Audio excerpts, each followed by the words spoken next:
بسم اللہ الرحمن الرحیم۔ السلام علیکم ناظرین، ہم آج کی اس ویڈیو میں بات کریں گے اسلام کی ایک عظیم شخصیت حضرت علی ابن ابی طالب کے اسلام لانے کے واقعے کے بارے میں۔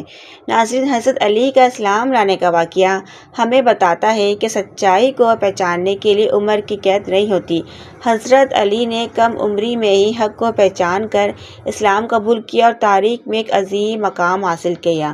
آئیے جانتے ہیں اس واقعے کے بارے میں۔ حضرت علی قریش کے معزز خاندان بنو ہاشم میں پیدا ہوئے۔ ان کے والد کا نام ابو طالب تھا، جو رسول اللہ صلی اللہ علیہ وآلہ وسلم کے چچا تھے۔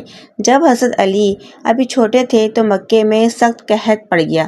اس مشکل وقت میں محمد صلی اللہ علیہ وآلہ وسلم نے اپنے چچا ابو طالب کی مدد کرنے کے لیے یہ فیصلہ کیا کہ وہ حضرت علی کو اپنے گھر لے آئیں تاکہ ان کی کچھ مدد ہو سکے اور اخراجات کم ہو جائیں۔ اس طرح حضرت علی رسول اللہ صلی اللہ علیہ وآلہ وسلم کے گھر میں پرورش پانے لگے۔ وہ بچپن ہی سے رسول اللہ صلی اللہ علیہ وآلہ وسلم کے اخلاق، سچائی اور عبادت کو قریب سے دیکھنے لگے۔ ایک دن حضرت علی نے ایک عجیب منظر دیکھا۔ انہوں نے دیکھا کہ رسول اللہ صلی اللہ علیہ وآلہ وسلم اور حضرت خدیجہ ایک خاص طریقے سے عبادت کر رہے ہیں۔ وہ کھڑے ہو کر نماز پڑھ رہے تھے، رکوع اور سجدہ کر رہے تھے۔ حضرت علی حیران ہو گئے کیونکہ مکے کے لوگ تو بتوں کی عبادت کرتے تھے۔ حضرت علی نے تجسس کے ساتھ رسول اللہ صلی اللہ علیہ وآلہ وسلم سے پوچھا، اے محمد صلی اللہ علیہ وآلہ وسلم، آپ یہ کیا کر رہے ہیں؟ رسول اللہ صلی اللہ علیہ وآلہ وسلم نے محبت اور شفقت سے جواب دیا، یہ اللہ کا دین ہے۔ اللہ نے مجھے اپنا رسول بنا کر بھیجا ہے تاکہ میں لوگوں کو اس کی عبادت کی طرف بلاؤں۔ میں تمہیں دعوت دیتا ہوں کہ تم بھی ایک اللہ پر ایمان لاؤ اور بتوں کی عبادت چھوڑ دو۔ حضرت علی اس وقت کم عمر تھے، اس لیے انہوں نے فوراً جواب دینے کے بجائے کہا، یہ بات میرے لیے نہیں ہے، میں اس کے بارے میں سوچوں گا اور اپنے والد ابو طالب سے بھی پوچھوں گا۔ اس کے بعد حضرت علی اپنے گھر چلے گئے۔ اس رات انہوں نے بہت غور و فکر کیا۔ وہ سوچتے رہے کہ رسول اللہ صلی اللہ علیہ وآلہ وسلم ہمیشہ سچ بولتے ہیں اور کبھی جھوٹ نہیں کہتے۔ اگر وہ کسی بات کی دعوت دے رہے ہیں تو یقیناً وہ سچ ہی ہوگی۔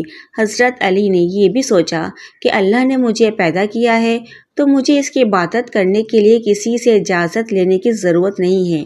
یہ سوچ کر ان کے دل میں ایمان کی روشنی پیدا ہو گئی۔ اگلی صبح حضرت علی رسول اللہ صلی اللہ علیہ وآلہ وسلم کے پاس آئے اور پورے یقین کے ساتھ کہا، میں گواہی دیتا ہوں کہ اللہ کے سوا کوئی معبود نہیں اور آپ اللہ کے رسول ہیں۔ اس طرح حضرت علی اسلام قبول کرنے والوں میں شامل ہو گئے۔ اس وقت ان کی عمر تقریباً 10 سال کے قریب تھی۔ یوں انہیں یہ اعزاز حاصل ہوا کہ وہ بچوں میں سب سے پہلے اسلام قبول کرنے والے ہیں۔ اسلام قبول کرنے کے بعد حضرت علی ہمیشہ رسول اللہ صلی اللہ علیہ وآلہ وسلم کے ساتھ رہے۔ انہوں نے ہر مشکل وقت میں اسلام کا ساتھ دیا۔ بعد میں ہجرت کے موقع پر بھی انہوں نے بڑی بہادری دکھائی اور رسول اللہ صلی اللہ علیہ وآلہ وسلم کے بستر پر سو کر اپنی جان کو خطرے میں ڈال دیا تاکہ دشمنوں کا منصوبہ ناکام ہو جائے۔ حضرت علی علم، بہادری اور عدل میں بھی بہت بلند مقام رکھتے تھے۔ بعد میں وہ اسلام کے چوتھے خلیفہ بنے اور اپنے حکمت و انصاف کی وجہ سے پوری اسلامی تاریخ میں ایک نمایاں مقام حاصل کیا۔ حضرت علی کے ایمان لانے کا واقعہ ہمیں کئی اہم سبق دیتا ہے کہ سچائی کو پہچاننے کے لیے عمر کی قید نہیں ہوتی۔